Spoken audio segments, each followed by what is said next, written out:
बोलो जयकारा, बोल मेरे श्री गुरु महाराज की जय। सौभाग्यशाली प्रेमी गुरुमुखो, जिस मालिक ने ये संसार की रचना रचाई है, उसी की ही प्रभुताई है कि वे जीवों का सब काज खुद ही आके संवार देते हैं। जिसने अपना आप उसको सौंप दिया, फिर उसकी देख रेख का वे पूरा ध्यान रखता है। अब देखो, किसी के सिर के ऊपर अगर बोझ हो तो वो कैसे भाग सकता है? वो चलता चलता भी हाँफ जाता है।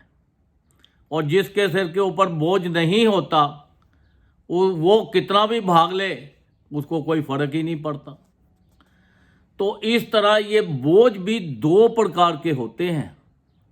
एक बोझ जो सम्मान का होता है सिर के ऊपर, तो दूसरा बोझ चिंता का होता है, जो हमें ये संसारिक चिंता लगी रहती है कि हमारा ये नहीं हुआ, हमारा ऐसा नहीं हुआ, हमें घर नहीं मिला, हमें शादी नहीं हुई, हमारे यहाँ बच्चे नहीं हुए, हमारा बिजनेस नहीं हुआ।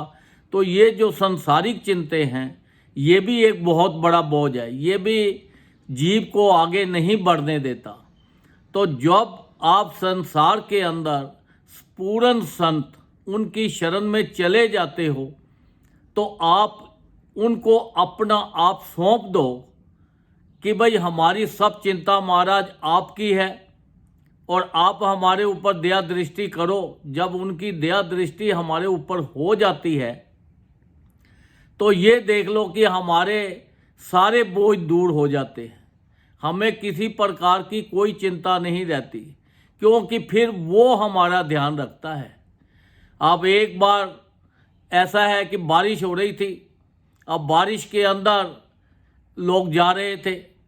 अब जाते जाते एक भगत पीछे से आया, वो अपना भागता हुआ आया, और जैसे ही भागता हुआ आया तो वो किसी के पास से जैसे निकला, हस्बैंड वाइफ जा रहे थे, तो उसके वो भागता हुआ निकला पास से जब, तो वो पैर थप थप कर रहे थे, तो उसकी छींटे उसकी वाइफ के कपड़ों पे पड़ गई।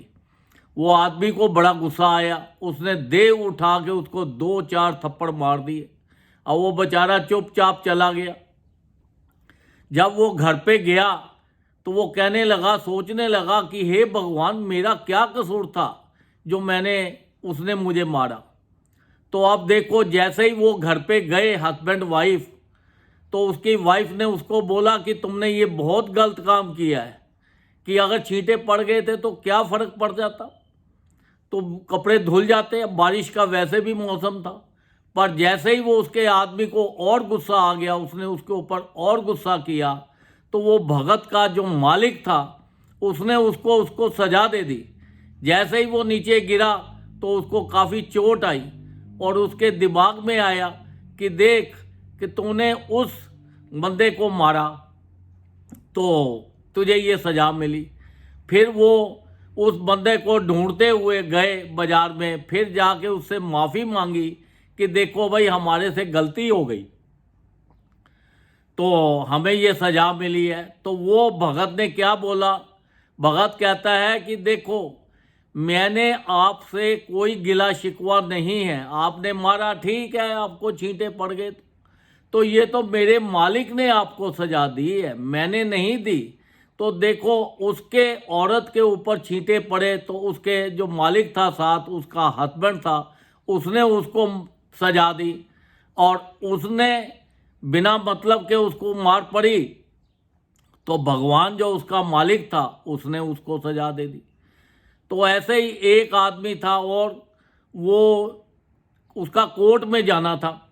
अब जब कोर्ट के अंदर उसको उस दिन सजा भी होनी थी और फाइन भी होना था, तो वो जाता जा रहा था। जाते जाते उसकी रास्ते में गाड़ी खराब हो गई। अब वो गाड़ी खराब हो गई, छोड़ के भी नहीं जा सकता। उसको ठीक कराने के चक्कर में करते करते कुछ लोगों को बोला मुझे सवारी दे दो, कुछ करो। वो जाते जाते कोर्ट में बहुत ही लेट हो गया। अब जैसे ही वहाँ पे जब कोर्ट ख़त्म होने वाली थी, तो तब वहाँ पे वो पहुँचा। तो जाके पहुँच के तो वहाँ पे जो था बंदा, उसको कहने लगा कि भाई मुझे कोर्ट आने में बड़ी देरी हो गई है, तो मैं रास्ते में ऐसे ऐसे स्टक हो गया था। तो वो कहने लगा, जो वहाँ का क्लर्क था वो कहने लगा कि भाई आप क्या बात कह रहे हो, आप तो सुबह हाजिरी दे गए हो और आपको जज ने सजा भी माफ़ कर दी है और फाइन भी नहीं लगाया। तो वो भगत बड़ा सोच में पड़ गया। कहता है देखो, मैं भजन कर रहा था तो गुरु महाराज जी खुद आके उसका काम करके चले गए। तो देखो, जब हम नाम जपते हैं तो नाम क्या चीज़ है? नाम साक्षात परमात्मा है, ये हमारे साथ है। जब हम नाम जपते हैं तो ये सोचो कि गुरु महाराज जी हमारे साथ हैं, वो किसी न किसी रूप में आकर हमारा काम कर जाते हैं, जो कि हमें पता भी नहीं लगता, महसूस भी नहीं होता, वो काम भी हो जाता है। तो देखो, हमारे श्री गुरु महाराज जी कितने दयालु हैं, क्योंकि ये साक्षात भगवान का ही रूप है। क्योंकि भगवान निराकार है, इसलिए वो संतों के रूप में साकार बन के संसार में आते हैं और जीवों की रक्षा करते हैं। जो उनके हुक्म में चलते हैं उनका कल्याण हो जाता है, तो जो हुक्म में नहीं चलते उनका तो फिर अपने आप ही देखो जो होता है। तो इसलिए हमारे श्री गुरु महाराज जी ने हमारे लिए कितने आसान रास्ते बना दिए हैं। 5 नियम, श्री आरती, पूजा, सत्संग, सेवा, सिमरन और ध्यान। जो श्रद्धा से करे निश्चय हो कल्याण। जो श्रद्धा के साथ, विश्वास के साथ ये 5 नियमों को निभाता है तो उसका देखो लोक और परलोक दोनों सुखी हो जाते हैं। हर वक्त वो हमारे साथ होते हैं। हम जो ये दुनियावी जो सहारे लेते हैं लोगों के और चीज़ों के, पैसे का, चीज़ों का जो सहारा लेते हैं, ये सब निस्वार्थ है, इसका कोई फ़ायदा नहीं है, ये किसी मतलब के नहीं है, ये हमें सुख नहीं दे सकते। हमें तो अगर सुख चाहिए तो हमें ज़्यादा से ज़्यादा मालिक का नाम लेना चाहिए, क्योंकि देखो उसने ये संसारी रचना रची है। जब संसारी रचना रची है तो हमारे सारे काम भी वो खुद ही करके आ रहा है। तो इसलिए हमें उनके ऊपर, उस परमात्मा के ऊपर, अपने संत महापुरुषों के ऊपर जो नाम दिया हुआ है वो ज़्यादा से ज़्यादा हमें नाम देना है। अब देखो, एक बार राजा जो था, अमरीश राजा था एक, अब उसके गुरु ने बोला कि भाई देखो, आप ये जो आपने ये काशी का व्रत रखा है इसको तोड़ दो, कोई फर्क नहीं पड़ता, आप नाम जपो। तो उसने गुरु के कहने के ऊपर तोड़ दिया व्रत। जब व्रत तोड़ दिया तो दुर्वासा ऋषि को पता लगा, तो दुर्वासा ऋषि वहाँ से चले कि चलो उसको शाप देंगे, उसने काशी का वृक्ष क्यों तोड़ा है। तो तब देखो भगवान ने अपना सुदर्शन चक्कर दुर्वासा ऋषि के पीछे छोड़ दिया। अब वो दुर्वासा ऋषि सब देवी देवताओं सबके पास घूम घूम के परेशान हो गया। तो फिर आकाशवाणी हुई कि जाओ उस राजा के पास जाओ। फिर वो उस राजा के पास, अम्बरीश के पास आया, तो फिर वहाँ पे आके वो सुदर्शन चक्कर शांत हो गया। तो देखो भगवान हमारी हर जगह पल पल हमारी रक्षा करते हैं।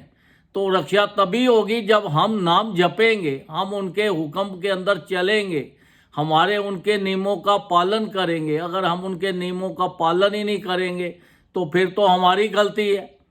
तो हमें तो उनके हुक्म में चलना है। हुक्म क्या है? जो 5 नियम बनाए हैं इनका करना है, इनको पालन करना है। जगह जगह सत्संग आश्रम बनाए हैं, ये जूम चलाए हैं जो पूरे वर्ल्ड में चलते हैं। इस जूम में ज़्यादा से ज़्यादा आना है, सत्संग सुनना है, भजन गाने हैं, उस परमात्माओं की लीला का वर्णन करना है, सुनना है। तो जो भी उनके जो वर्ल्ड के अंदर उन्होंने सत्संग आश्रम बनाए हैं वहाँ जाओ, तन से, मन से, धन से, हर तरह से सेवा करो। जितनी हम सेवा करेंगे उतना हमारा मन निर्मल हो जाएगा, उतना हमें ज़्यादा खुशी होगी, उतना हमें संसारिक सुख मिलेंगे और हमारा लोक और परलोक में भी हमें सुख मिलेंगे। तो हमें तो हर तरह उस परमात्मा के साथ उनके बनाए हुए नियमों का पालन करना है। ये मत सोचो कि ये जो गुरु महाराज जी हैं हमारे एक इंसान का रूप है, नहीं, ये साक्षात भगवान इंसान के रूप में आए हैं। तभी तो हमारी उनके साथ बातचीत होती है, तभी तो हमारे ऊपर कृपा होती है। अगर वो निराकार हों तो हम कैसे बातचीत कर सकते हैं, कैसे हमें विश्वास होगा। तो अपने संत महापुरुषों को, श्री गुरु महाराज को, उनके ऊपर पूरा भरोसा करके और पूरा ये समझ लो कि भगवान हमारे साथ है हर वक्त, उनकी मूर्ति को अपने दिल में बिठा के तो आप भजन करते रहो, तो आपका लोक और परलोक आपका दोनों ही सुखी हो जाएगा और आप भी इस संसार के अंदर खुशियों से आपका झोलियां भरी रहेंगी, आपके परिवार में खुशी रहेगी, आप तंदुरुस्त रहेंगे। ये संसार की किसी भी चीज़ की आपको कोई कमी नहीं रहेगी। ज़्यादा से ज़्यादा भजन करो ताकि आपका लोक और परलोक सुखी हो जाए। बोलो जयकारा, बोल मेरे श्री गुरु महाराज की जय।